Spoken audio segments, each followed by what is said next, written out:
আসসালামু আলাইকুম সবাইকে। আশা করি সবাই অনেক ভালো আছো। আমরা আজ ৮ম শ্রেণীর মুনাফা অধ্যায়টা কন্টিনিউ করছি।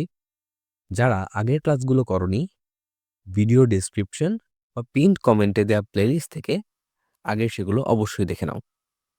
এই প্লেলিস্টে আমরা বইয়ের প্রত্যেকটি লাইন বাই লাইন বুঝে বুঝে পড়ব এবং বইয়ের সকল উদাহরণ ও অনুশীলনীর ম্যাথগুলো করব। এই ক্লাসগুলো ঠিকঠাকভাবে করলে এই অধ্যায়ের জন্য আর কোথাও আলাদা করে পড়ার প্রয়োজন হবে না। চলো তাহলে শুরু করা যাক আজকের ক্লাস।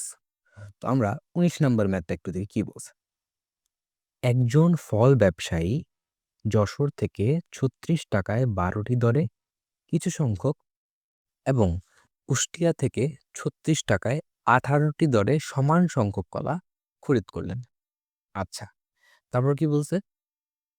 তিনি ৩৬ টাকায় ১৫টি দরে তা বিক্রয় করলেন। আচ্ছা, এরকম একটা আমরা ম্যাথ আগেও দেখছিলাম। আমাদের একটা কোশ্চেন ছিল এরকম। ওখানে হচ্ছে আমরা এরকম বিভিন্ন দামে কলা কিনছিলাম বিভিন্ন জায়গা থেকে। ধরো আমার কাছে ২ টা দোকানদার।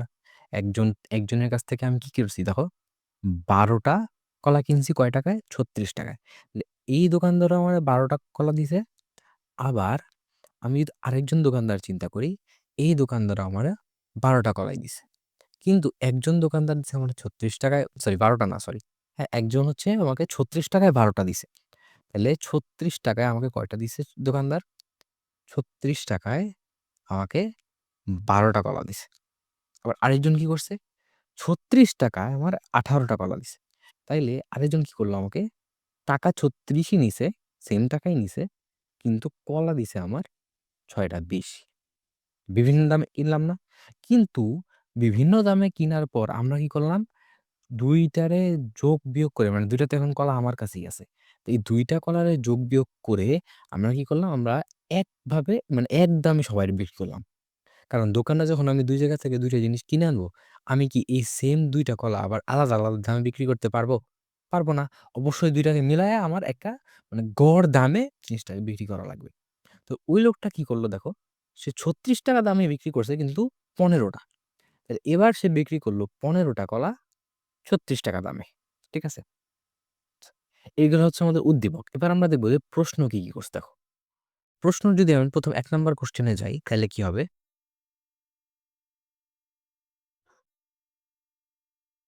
১ নাম্বার মানে ক নাম্বার আমাদের কোয়েশ্চেন করছে কি? ব্যবসায়ী যশোর থেকে প্রতি ১০০ কলা কি দরে ক্রয় করেছিল? তাহলে যশোর কই? এই যে আমাদের যশোর। যশোর থেকে কি বলছে? প্রতি ১০০ কলা কি দরে ক্রয় করেছিল? এখানে আমার বলছে সে ১২ টা কলা কিনছে ৩৬ টাকায়। তাহলে ১০০ টা কলা কয় টাকায়? এটা তো আমাদের স্বাভাবিক মানে একদমই বেসিক ঐকিক নিয়ম, তাই না? যে ১২ টি কলা ১২ টি কলা এটা কি দর চাইছে না? মানে কি ক্রয় মূল্য যে দামে ক্রয় করছে, তাই না? এটা তো আমাদের ক্রয় মূল্য। তাহলে ১২ টি কলার ক্রয় মূল্য আমরা বলতে পারি কত টাকা? বলো তো? এই যে ১২ টা কলা ৳৩৬ দিয়ে কিনছে না যশোর থেকে? তাহলে ১২ টি কলার ক্রয় মূল্য হচ্ছে ৳৩৬। তাইলে আমাদের লাগবে ১০০ টার। তাহলে ঐকিক নিয়ম অনুযায়ী ১ম এ হচ্ছে আমরা একটি কলার ক্রয় মূল্য কত বের করি। কত হবে? উপরে হবে ৩৬, নিচে হবে ১২। এই পাশে যে থাকে ওর নিচে চলে আসে। তাহলে আমার লাগবে প্রতি ১০০ মানে ১০০ কলায়। তাহলে ১০০ টি কলার ক্রয় মূল্য কত টাকা? বলো তো? ৩৬ গুণ ১০০ সরি ১০০ ডিভাইডেড বাই হচ্ছে ১২। এখন আমরা জানি যে ১২ রে ৩৬ দিয়ে কাটলে কত হয়? ৩ × ৩৬ হয়। আর ৩ এর সাথে ১০০ গুণ হইলে হবে ৩০০ টাকা। এর মানে লোকটা যশোর থেকে ১০০ টা কলা কিনছিল কত টাকায়? ৳৩০০ দিয়ে। ঠিক আছে? আচ্ছা। এবার যদি আমরা খ নাম্বার কোয়েশ্চেনটা একটু দেখি। খ নাম্বারে কি বলছে? দেখো খ নাম্বার বলছে, সবগুলো কলা বিক্রয় করলে শতকরা কত লাভ বা ক্ষতি হবে?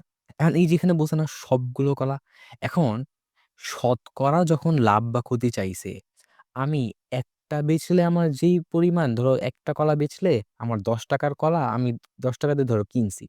আমি বিক্রি করলাম ৳১১ য়। আমার কত টাকা লাভ হইছে? ৳১। হ্যাঁ? অথবা আরো সহজে তোমাদের যদি বলি, দেখো তুমি একটা জিনিস কিনছো ৳১০০ য়। তুমি বিক্রি করলা ধরো ৳১০৫ য়। ৳১০৫, হ্যাঁ? তখন তাহলে তোমার লাভ কত? ৳৫। আর ৳১০০ য় যে লাভ হয় এটারই আমরা কি শতকরা লাভ বলি না? তাহলে 5% লাভ হইছে। এখন তোমার যদি 5% লাভ করা লাগে, তুমি ৳১০০ য় ৳৫ বেশি নিতেছো। তাহলে ৳২০০ য় কত নিবা? ৳২০০ য় অবশ্যই তুমি হচ্ছে ৳১০ বেশি নিবা, তাই না? এর মানে পার্সেন্টেজ যখনই চলে আসতেছে, পার্সেন্টেজের ক্ষেত্রে আমার সবগুলা কলা বিক্রি করলে যেই পরিমাণ আমার শতকরা লাভ হবে, আমার একটা কলা বিক্রি করলেও সেই একই পরিমাণ লাভ বা ক্ষতি হবে, তাই না? কারণ একটা কলায় যে লাভ হয় ওইটাই তো আমরা পরে ১০০ টায় হিসাব করি। একই লাভই তো। তাহলে আমরা কি করব? একটা কলার মাধ্যমে এটা হিসাব করব। পরে আমরা ১০০ টায় হিসাব করব। ঠিক আছে? আচ্ছা চলো। তাইলে আমরা ১ম এ দেখি যে আমাদের কলাগুলার বিক্রয় মূল্য কত আর ক্রয় মূল্য কত? কারণ বিক্রয় মূল্য আর ক্রয় মূল্য জানলেই আমাদের কি হবে? আমরা যে আমাদের যেই লাভ পাবো সেই লাভটা আসলে পায়ে যাবো। হ্যাঁ? আচ্ছা দেখো, লাভ কিভাবে পাবো? দেখো বিক্রয় মূল্য এখানে কিন্তু মানে আমরা কিন্তু কলা ২ জায়গা থেকে কিনছি না। একটা হচ্ছে যশোর থেকে কিনছি, আরেকটা হচ্ছে আমরা কুষ্টিয়া থেকে কিনছি। এখন যশোর থেকে যে কলাটা কিনছি, এইটার একটা আলাদা ক্রয় মূল্য আছে। আবার কুষ্টিয়া থেকে যেটা কিনছি, এইটার একটা আলাদা ক্রয় মূল্য আছে। তাহলে আমরা ১ম এ যশোর নিয়ে হিসাব করি। দেখো, যশোর আমরা লিখলাম যশোর।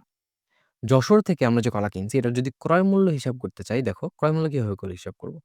আমরা বলতে পারি ১২ টি কলার ক্রয় মূল্য কত টাকা বলো তো যশোর থেকে কিনা? ১২ টি কলার ক্রয় মূল্য কত টাকা? আমাদের এখানে দেয়া আছে ১২ টি কলার ক্রয় মূল্য ৳৩৬ যশোরের বেলায়। ৳৩৬। এখন তাহলে ১ টি কলার ক্রয় মূল্য কত? অবশ্যই হচ্ছে ৩৬ ভাগ ৳১২। কত টাকা হয়? ৳৩ হয় না? ৩ × ১২ = ৩৬। আচ্ছা। তাহলে আমরা পাইলাম, এটা কি পাইলাম? এটা হচ্ছে যশোর থেকে যেই কলা কিনছি ওই কলার একটা কলার ক্রয় মূল্য পাইলাম এত টাকা। এবার হচ্ছে কি যাবো? আমরা হচ্ছে এবার এই যে আমাদের যেই কুষ্টিয়া আছে, কুষ্টিয়ায় কত? ৳৩৬ য় ১৮ টা কিনছিল। তাহলে কুষ্টিয়ার আমি দেখি একটা কলার দাম কত? দেখো। এবার যদি আমরা কুষ্টিয়ার হিসাব করি, আমরা যদি ধরো কুষ্টিয়া হিসাব করি, কুষ্টিয়া, কুষ্টিয়া। সেম কুষ্টিয়া আমাদের কলা কয়টা ছিল? ১৮ টা না? তাইলে ১৮ টি কলার ক্রয় মূল্য কত? ১৮ টি ক্রয় মূল্য তো দুজনেরই সেম ছিল। কিন্তু কলার সংখ্যাটা ভিন্ন। তাহলে এটাও ৳৩৬, তাই না? তাইলে ৳৩৬ লিখি। ওকে। তাহলে একটা কলার ক্রয় মূল্য কত বলো তো? ৩৬ ভাগ ১৮। এটা তুমি যদি ভাগ করো দেখবে কত আসবে? এটা আসবে হচ্ছে ৳২, তাই না? দেখো আমি তোমাদের দেখাই। কত আসে? ৩৬ ভাগ হচ্ছে কত? ১৮। আসছে ২? আসছে। আচ্ছা। তাহলে আমরা কুষ্টিয়া থেকে কিনা একটা কলার ক্রয় মূল্য পাইলাম ৳২। আবার যশোর থেকে আমরা যে কলাটা কিনছিলাম, যশোর থেকে যে একটা কলা কিনছি, সেই একটা কলার ক্রয় মূল্য আমরা পাইছি না কত টাকা? এটা পাইছি আমরা ৳৩। তাইলে টোটাল, হ্যাঁ? আমি যদি আমাদের মানে এভারেজে হিসাব করি যে গড়ে আমাদের কত পড়ছে, তাহলে চিন্তা করো তো। আমার ২ টা কলার, আমি একটা কলা নিবো যশোর থেকে, একটা নেবো কুষ্টিয়া থেকে। তাহলে ২ টা কলার ক্রয় মূল্য কত হবে? ২ টা কলার ক্রয় মূল্য কত হবে? একটার দাম ছিল ৳৩, আরেকটার দাম ছিল ৳২। তাইলে ২ টা কলার ক্রয় মূল্য হচ্ছে ৳৫, তাই না? আচ্ছা। এখন আমরা তাহলে একটা কলার বের করি। একটা কলার ক্রয় মূল্য কত টাকা? অবশ্যই ৫/২ বা এটাকে তোমরা বলতে পারো হচ্ছে ভাগ করলে দেখবে আসে হচ্ছে ৳২.৫। ঠিক আছে? এখন আমাকে বলো তো যে আমাদের এখানে আসলে লাভ কত টাকা হইছে? হ্যাঁ, আচ্ছা এটা আমরা কি পাইলাম? এটা আমরা পাইলাম একটা কলার ক্রয় মূল্য, হ্যাঁ? বা ক্রয় মূল্য। এখন আমরা যদি চাই যে একটা কলার আমরা হচ্ছে বিক্রয় মূল্য বের করব। তাহলে বলো তো কত হইতে পারে? দেখি তো ও আমাদেরকে কত দামে কলাটা বিক্রি করছিল বলতে পারবা? মনে আছে? দেখো কোয়েশ্চেনের মধ্যে লেখা আছে। তিনি ৳৩৬ য় ১৫ টি দরে তা বিক্রয় করছিলেন। তাহলে এই যে ৳৩৬ য় ১৫ টা দরে তিনি বিক্রি করলেন, তো এখান থেকেই তো বিক্রি করার আমি বিক্রয় মূল্য পেয়ে যাব না? বিক্রয় মূল্যটা বের করি, দেখো। তাহলে আমাদের বলছে ১৫ টা কলা। তিনি ১৫ টা কলা কি করছেন? বিক্রয় করছেন। মানে ১৫ টা কলার বিক্রয় মূল্য কত টাকা বলছেন? উনি ৩৬ টাকাতেই বিক্রি করছেন। ঠিক আছে? তাহলে আমার একটা কলার বিক্রয় মূল্য কত টাকা? বলতে পারবা? ৩৬ ভাগ ৳১৫ না? আচ্ছা। এখন তাহলে আমি যদি হিসাব করি কত আসে দেখো তো? ৩৬ ভাগ হচ্ছে ১৫, ২.৪। এইটা আসলো আমাদের ২.৪ টাকা। ঠিক আছে? আচ্ছা। এখন আমরা যদি একটা কলার লাভ বিক্রি বের করতে চাই যে কত টাকা লাভ হইছে বা ক্ষতি হইছে। আচ্ছা। আমরা কি পাইছি? আমরা পাইছি যে একটি কলার বিক্রয় মূল্য পাইছি আর ক্রয় মূল্য পাইছি। হ্যাঁ? একটা কলার ক্রয় মূল্য পাইছি। ক্রয় মূল্য জানি কত পাইলাম? মনে আছে? আমরা ক্রয় মূল্য পাইছি ৳২.৫। হ্যাঁ? আর একটা কলার আমরা কি বিক্রয় মূল্য পাইছি, তাই না? বিক্রয় মূল্য পাইছি। কত টাকা? বিক্রয় মূল্য পাইছি হচ্ছে ৳২.৪। ঠিক আছে? ৳২.৪। এখন দেখো তো সে কিনছে ৳২.৫ কিন্তু সে কি ৳২.৫ একটু কম টাকায় বেচে দিছে না? তাহলে কি তার লাভ হইছে না ক্ষতি হইছে? অবশ্যই তার ক্ষতি হইছে। তাহলে আমরা দেখি তো কত টাকা ক্ষতি হইছে তার? ক্ষতি কত টাকা হইছে? ক্ষতির একটা সূত্র আমরা অনেক আগে পড়ছিলাম। হ্যাঁ? ওটা যদি মনেও না থাকে, এটা মনে রাখবা যে সবসময় যদি ক্ষতি হোক বা লাভ হোক যেটাই হোক না কেন, আমরা সবসময় বড় সংখ্যা থেকে ছোট সংখ্যা বিয়োগ দিব। হ্যাঁ? যেহেতু আমরা এখানে বুঝতে পারতেছি ক্ষতি হইছে, তাহলে ক্ষতির সময় কি হচ্ছে? ক্রয় মূল্য কি সবথেকে বড় হচ্ছে না? তাহলে ক্রয় মূল্য কত? ৳২.৫। এখান থেকে আমরা বিক্রয় মূল্য ৳২.৪ বিয়োগ করব। বলো তো কত হবে? ২ আর ২ কাটা, ৪ থেকে ৫, ৫ থেকে ৪ চলে যাবে। কত থাকবে? ২ কাটা গেলে ০ আর ৫ থেকে ৪ গেলে থাকে ১। তাহলে এই যে এটা হলো আমার ক্ষতির টাকার পরিমাণ। আমার তো শতকরা ক্ষতি চাইছিল না। এই ক্ষতিটা কত টাকার কারণে হইছে? দেখো তো আমার ক্রয় মূল্য কত? ৳২.৫ না? তাহলে এই যে ক্ষতিটা হইছে এটা আসলে ৳২.৫ ক্রয় মূল্যের কারণে হইছে। তাহলে আমরা কি বলতে পারি যে ৳২.৫ ক্রয় মূল্যে ক্ষতি কত? ক্রয় মূল্যে ক্ষতি হচ্ছে ৳০.১। আর আমার লাগবে কিন্তু ৳১০০ কারণ শতকরা ক্ষতি চাইছে। তাহলে এবার বের করি যে ৳১ ক্রয় মূল্যে ক্ষতি কত? ০.১/২.৫ এবার আমি যদি ৳১০০ বের করতে চাই, তাহলে ৳১০০ ক্রয় মূল্যে ক্ষতি কত টাকা? বলতে পারবা? অবশ্যই এই যে উপরে এটা ছিল এটার সাথে ১০০ গুণ হয়ে যাবে। আর নিচে হচ্ছে 2.5 বা ৳২.৫। এবার যদি গুণ করি, আমরা জানি যে এই যে দশমিকটা দেখতে পাচ্ছ না? এটা আমরা যে ১০০ র সাথে গুণ দিয়েও এক ঘর পিছনে নিতে পারি কিংবা তুমি আরো ইজিও চিন্তা করতে পারো। আচ্ছা আমরা হচ্ছে গুণই দিই দেখো। ১০০ র সাথে যখন 0.1 গুণ দিব তাহলে এই যে দশমিকটা একটা শূন্য এই যে এখানে একটা শূন্যর কারণে এক ঘর পিছাবে। তাহলে জিনিসটা হয়ে যাবে ১। তারপর এখানে আরো একটা শূন্য আছে না? তখন এই দশমিকটা আরো এক ঘর পিছাবে। এখন পিছানোর তো জায়গা নাই। এজন্য কি করবে? ও একটা পাশে 0 দিয়ে দিবে। এর মানে ০.১ আর ১০০ গুণ করলে ১০ হয়। এটা তোমাদের একটু ক্যালকুলেশনে আমি দেখাই দেখো। শূন সরি ০.১ গুণ দিব কার সাথে? ১০০ র সাথে দিলাম। কত আসে দেখো তো? ১০ আসছে? আসছে। আর নিচে কত? ২.৫ এবার যদি আমি এইটাকে ভাগ দেই, কত দিয়া? ২.৫ দিয়ে কত আসবে জানো? ৪ আসবে। এই যে ৪ আসছে। তো এই হচ্ছে ৪। এখন ৪ কি টাকা লিখবো? অবশ্যই টাকা লিখব না। হ্যাঁ? আমরা এখানে টাকা লিখব। বাট পরে যাইয়া কিন্তু আমরা টাকা লিখব না। কেন? কারণ আমরা কিন্তু ৳১০০ য় লাভ বা ক্ষতি বের করছি। তাহলে আমরা ৳১০০ যেটা বের করি এটা কি শতকরা না? তাহলে আমরা বলতে পারি যে শতকরা আমাদের কি হইছে? ক্ষতি হইছে কত পার্সেন্ট? ৪ এবার এটা হচ্ছে পার্সেন্ট এটা টাকা থাকবে না। তাহলে এই যেটা আমরা এখন মাত্র বের করলাম এটাই আসলে আমাদের এই খ নাম্বারের অ্যান্সার। এবার যদি আমরা একটু গ নাম্বারটা দেখি কি বলছে? বলছে ২৫% লাভ করতে চাইলে প্রতি হালি কলা কি দরে বিক্রয় করতে হবে? আচ্ছা ২৫% লাভ যদি করতে চাই চিন্তা করো তো ২৫% মানে কি? আমার ৳১০০ য় আমার ৳২৫ বেশি নেওয়া লাগবে না? বিক্রেতার মানে যারা কিনবে তাদের কাছ থেকে আমি ৳২৫ বেশি নিব না? এর মানে কথাটাকে কিভাবে লেখা যায়? দেখো তো। আমার কিন্তু বিক্রয় মূল্য চাইছে। আমার কাছে কত টাকা বেশি নিবো বা কত টাকা লাভ হবে সেটা কিন্তু চায়নি। তাহলে আমরা বিক্রয় মূল্য আর ক্রয় মূল্য দিয়ে একটা সমীকরণের মতো বা ঐকিক নিয়মে লিখে ফেলি। কিভাবে লিখবো?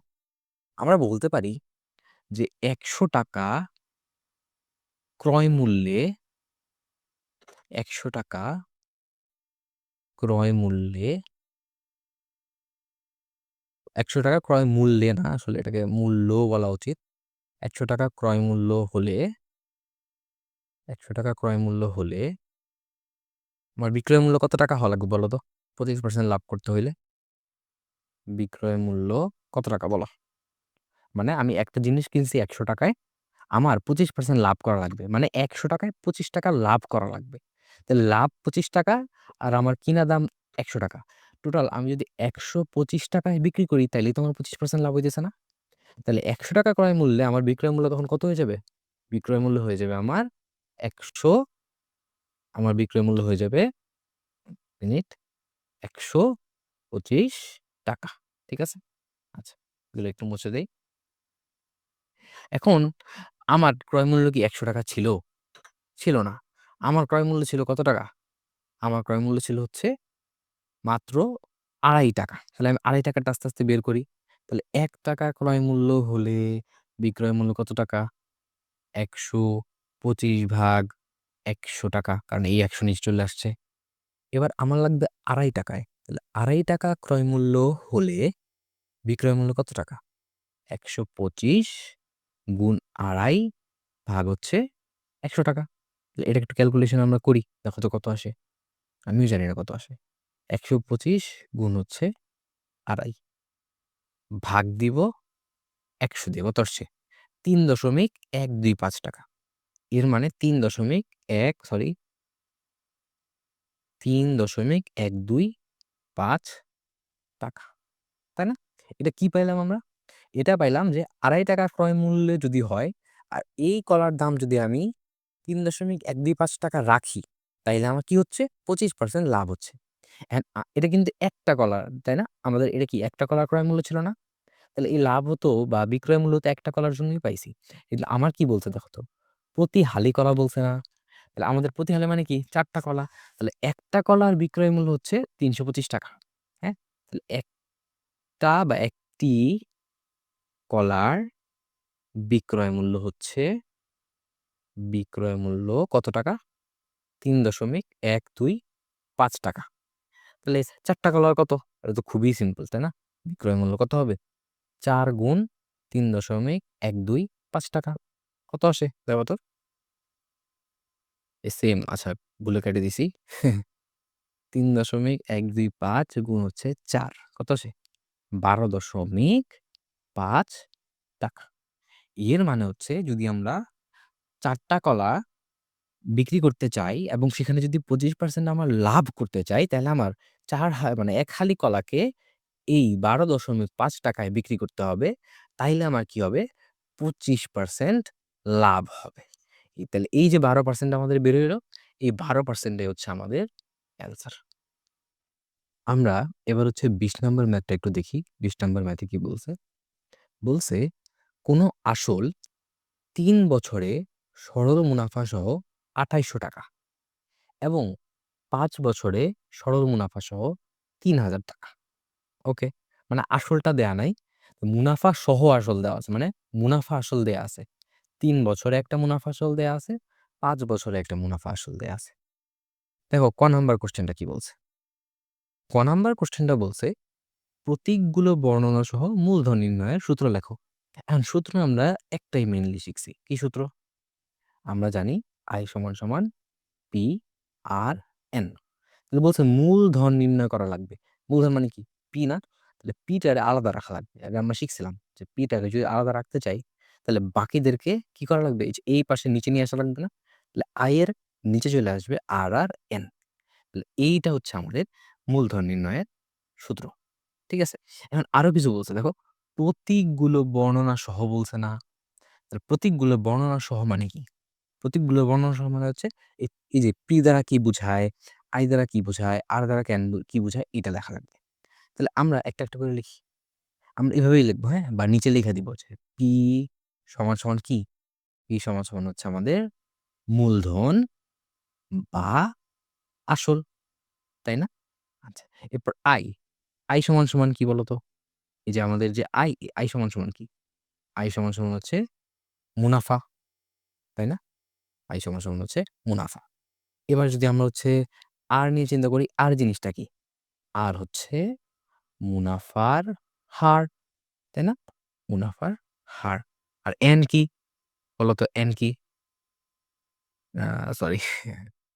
আচ্ছা, আমরা যদি লিখি যে এন, এন কি? এই যে এন, এন মানে হচ্ছে আমাদের সময়, মানে কত বছর, তাই না? আচ্ছা, এতটুকু লিখলেই আমাদের মোটামুটি ক নাম্বারের অ্যান্সার শেষ। এবার আমরা হচ্ছে একটু খ নাম্বারটা দেখি। দেখো খ নাম্বারে কি বলছে? খ নাম্বার বলছে মুনাফার হার নির্ণয় করো। আচ্ছা, এখন মুনাফার হার আমরা সূত্র কিন্তু একটাই জানি, কি? আই সমান সমান পি আর এন। তাহলে এখান থেকে আমার বের করা লাগবে কি? আর এর মান। আর রাখলে বাকি দুটো কি হবে? আই নিচে চলে আসবে আগের বারের মতোই, পি এর নিচে চলে আসবে। দেখো তো কি কি দেয়া আছে? কিছুই দেয়া নেই আমার এখানে। দেখো, না বলা আছে মুনাফা কত, আমার কাছে মুনাফাও বলা নাই। আমাদের হচ্ছে আসল কত, আলাদাভাবে আসলও বলা নাই। আমার কাছে দেখো সময়ও কিন্তু একটা না, সময়ও কিন্তু দুইটা দেয়া আছে, তাই না? তাহলে আমরা কি এখান থেকে বের করতে পারবো? পারবো না। তাহলে আগে আমার এই যে যেই জিনিসগুলো আমাদের কাছে দেয়া নাই, হ্যাঁ? এই জিনিসগুলো আগে আমাদের বের করা লাগবে, তাই না? আচ্ছা, দেখো এই জিনিসগুলো যদি আমি বের করতে চাই, তাহলে কিভাবে বের করবো বলো তো? দেখো কি দেয়া আছে আসলে। দেয়া আছে ৩ বছরের মুনাফা সহ এত টাকা। হ্যাঁ? আমরা ধইরা নিলাম, হ্যাঁ? আমরা ধইরা নিলাম। কি ধরলাম? আমরা ধরলাম যে আমাদের যে আসলটা হচ্ছে P। আমরা জানি P, বাট এটা তাও আমরা ধরে নিলাম। কেন? এটা এখনই বুঝবা যে কেন। আর মুনাফাটা ধরে নিলাম I। আচ্ছা, মুনাফা ধরলাম I। এখন বলো তো, এই যে ৩ বছরে তোমারে যে দিছে মুনাফা সহ আসল, এটা কি এভাবে লেখা যায়? যে তোমার আসল যোগ ৩ বছরের মুনাফা সমান, সমান, সমান, সমান কত লেখা যায়? ২,০০০, সরি ৳২৮,০০০। এটা কি লেখা যায়? বলো তো? কারণ তোমার P মানে কি? আসল। আসল আর ৩ বছরের মুনাফা, এই দেখো। আসল ৩ বছরের সরল মুনাফা সহ কত টাকা এটা? তাহলে আমরা লিখতে পারি না যে আসল যোগ ৩ বছরের সরল মুনাফা কত হচ্ছে? ৳২৮,০০০। সেম ভাবে দেখো এই লাইনটাও কিন্তু লেখা যায় যে ৫ বছরেরটা। যে ৫ বছরে সরল মুনাফা সহ ৳৩,০০০। তো এটাও লেখা যায় না? আসল তো আর কোনদিন চেঞ্জ হয় না। আসল আসলের মতো থাকে। সাথে যোগ হইছে কে? আগে ছিল ৩ বছর, এবার হয়ে গেছে ৫ বছরের মুনাফা। কত টাকা টোটাল? ৩, ৳৩০,০০০, তাই না? এবার যদি কাজ করি, আমরা এখানে বিয়োগ দিয়ে দেই। দেখো তো, বিয়োগ দিলে এই প্লাস হয়ে যাবে মাইনাস। তারপর এই যে এখানে এটার আগে কিছু নাই মানে প্লাস, তাহলে এটাও হয়ে যাবে মাইনাস। আমরা একটু ভুল করছি মেবি, হ্যাঁ? ভুলটা হচ্ছে আগেরবার ওই সেম একই ভুলে আমরা করছিলাম। ঠিক আছে? এটা ভুলও না, এটা হচ্ছে আমরা চাইলে পরেও ঠিক করে নিতে পারবো, হ্যাঁ? সমস্যা নাই। আচ্ছা, আমরা পরেই ঠিক করি, হ্যাঁ? একটা যে নতুন জিনিস শিখো। আগেরবার তো ভুল করছিলাম। এবার হচ্ছে ভুলটা দিয়ে আরেকটা জিনিস শিখবো। দেখো, P থেকে P বিয়োগ কিছু কি থাকে? থাকে না, মানে 0। এবার দেখো ৩ টা থেকে ৫ টা চলে গেছে। তোমার কাছে আছে ৩ টা। চইলা গেছে ৫ টা। ৩ টা তো গেছেই। উল্টা আরো ২ টা আমার বেশি গেছে। তাহলে এটা কিভাবে হবে? ৩ থেকে ৫ বিয়োগ কিভাবে দিই আমরা, মনে আছে? এটা এটা মনে থাকারই কথা। ৩ বিয়োগ ৫ দিলে এটাকে আমরা বলি হচ্ছে -২। মানে তোমার কাছে ২ টা ঋণ আছে। তাহলে ৩ থেকে ৫ যখন বিয়োগ দিব, এটা হয়ে যাবে কত? মাইনাসের ২ বছরের মুনাফা। আবার ২৮০০ থেকে যখন মানে ২৮,০০০ থেকে ৩০,০০০ বাদ দিব। দেখো ২৮,০০০ ছোট সংখ্যা না? ৩০,০০০ বড় সংখ্যা না? তাহলে ছোট সংখ্যা থেকে বড় সংখ্যা বাদ দিয়েছি। ঠিক এটার মতোই। ২৮,০০০ থেকে ৩০,০০০ বাদ। তখন কি আসবে জানো? ৳২,০০০ বেশি, মানে বি ইয়া না? তাহলে আসবে হচ্ছে ২,০০০, কিন্তু আগে একটা মাইনাস আসবে। কেন? কারণ আমরা ছোট সংখ্যা থেকে বড় সংখ্যা বাদ দিয়েছি। এবার দেখো তো, এটা তো নাই, কারণ 0।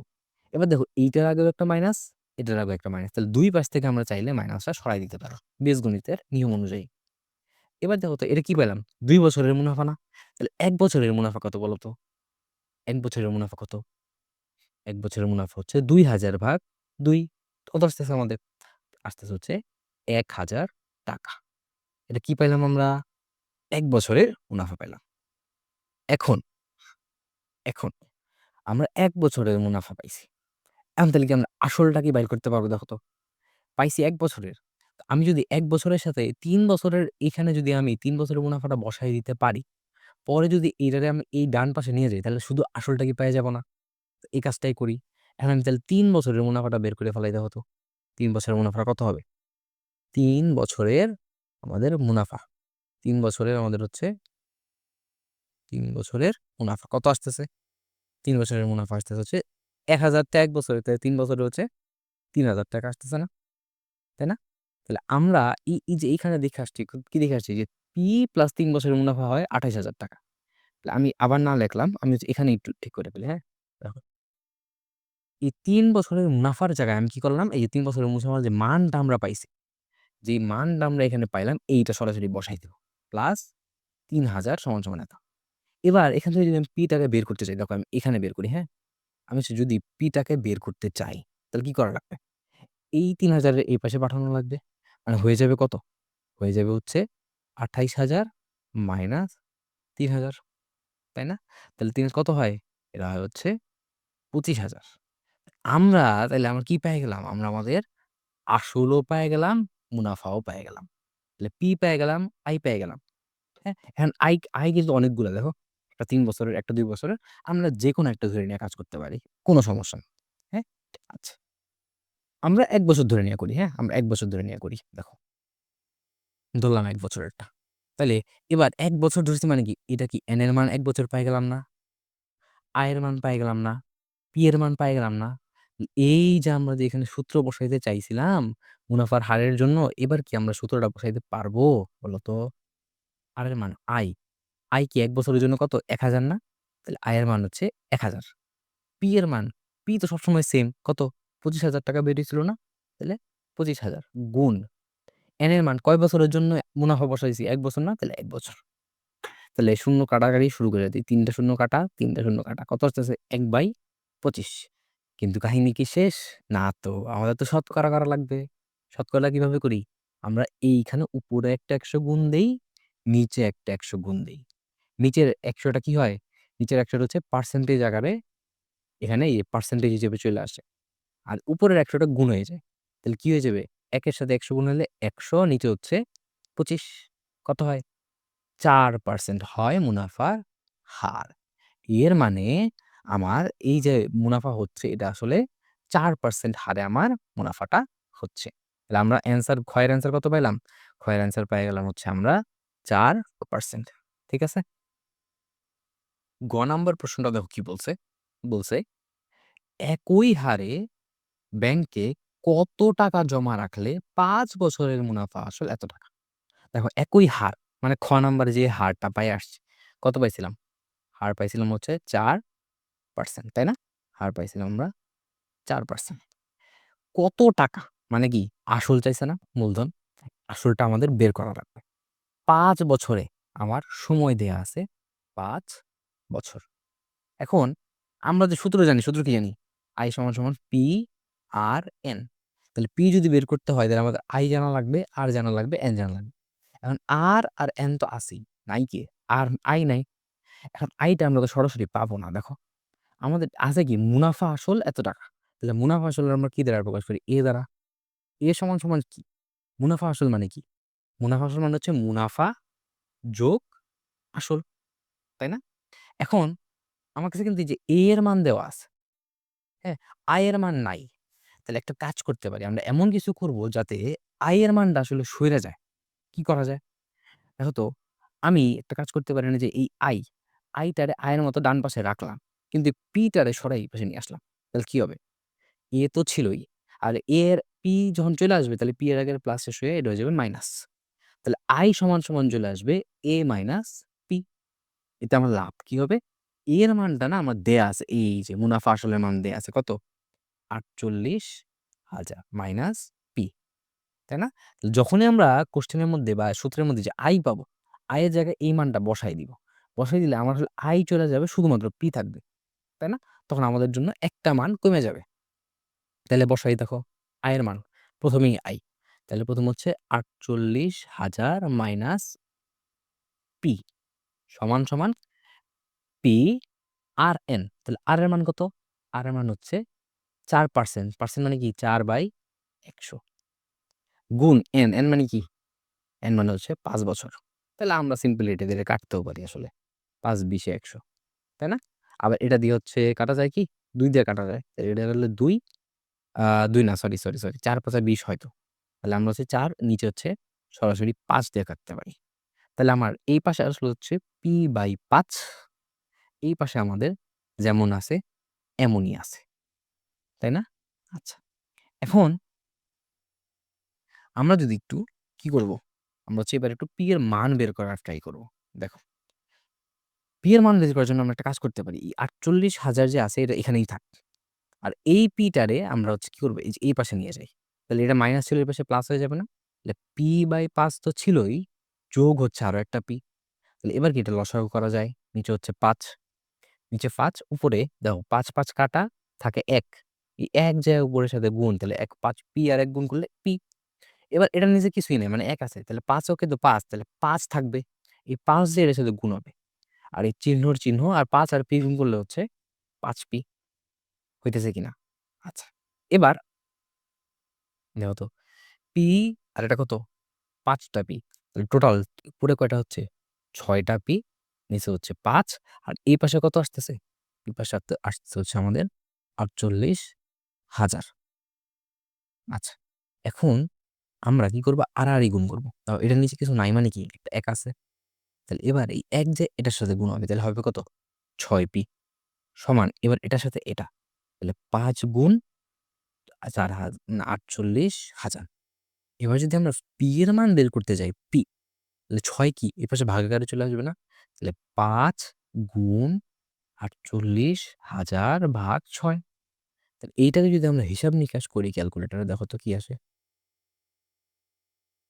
কত আসে? ১ম হচ্ছে ৫ গুণ ৪৮,০০০, ১ ২ ৩ হাজার ভাগ ৬ কত আসে? ৪০,০০০ আসছে। ৪০,০০০। এটা আমরা কি পাইলাম? আমাদের আসল পাই গেলাম। তাহলে আমাদের কি চাইছিল দেখো তো? চাইছিলই তো এটা। যে কত টাকা জমা রাখলে ৫ বছর পর আমরা ৪৮,০০০ টাকা মুনাফা আসল পাবো। তাহলে আমরা উত্তর পাইলাম যে যদি আমরা ৪০,০০০ টাকা জমা রাখি, তাইলে আমরা কি করব? ৫ বছর পর আমরা আম ৪৮,০০০ টাকা মুনাফা আসল হিসেবে ব্যাক পাবো। এটা হচ্ছে আমাদের, তাহলে অ্যান্সার কোনটা? এই ৪০,০০০ টাকা হচ্ছে আমাদের অ্যান্সার। তো আমরা মোটামুটি এই চ্যাপ্টার পুরাটা শেষ করে দিছি। এই চ্যাপ্টারে আর কোনো ম্যাথ নাই, বইয়েও কোনো ম্যাথ নাই। আর হচ্ছে সৃজনশীলও হয়ে গেছে। আমরা লাস্ট যে ২ টা সৃজনশীল আজকে দেখলাম, হ্যাঁ? তো এই ২ টা সৃজনশীল হচ্ছে পুরা চ্যাপ্টারের মধ্যে সবথেকে ইম্পোর্টেন্ট ২ টা সৃজনশীল।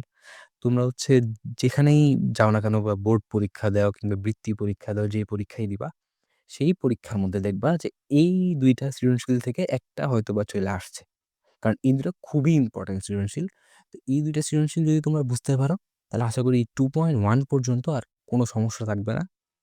তো আমরা হচ্ছে 2.1 যেহেতু প্রায় শেষ, এটার পর আমরা 2.2 ও খুব দ্রুত শেষ করে দিব। হ্যাঁ? তো এইটুক শেষ করলে মোটামুটি তোমাদের মুনাফা চ্যাপ্টারটা শেষ হয়ে যাবে। এবং এই ভিডিওগুলো শেষ করার পর তোমাদের এই মুনাফা চ্যাপ্টারে আশা করি আর কোনো সমস্যা থাকারই কথা না। যদি থাকে সেক্ষেত্রে আমাদের গ্রুপ আছে, কিংবা হচ্ছে তুমি আমাদের ফেসবুক গ্রুপ বলো বা হোয়াটসঅ্যাপ গ্রুপ বলো, যেটাই হোক, তুমি সেটাতে হচ্ছে মেসেজ দিতে পারো। সেখানে হচ্ছে আমি আছি, আমি সমাধান করার চেষ্টা করব। আজকে এই পর্যন্তই থাক। আল্লাহ হাফেজ।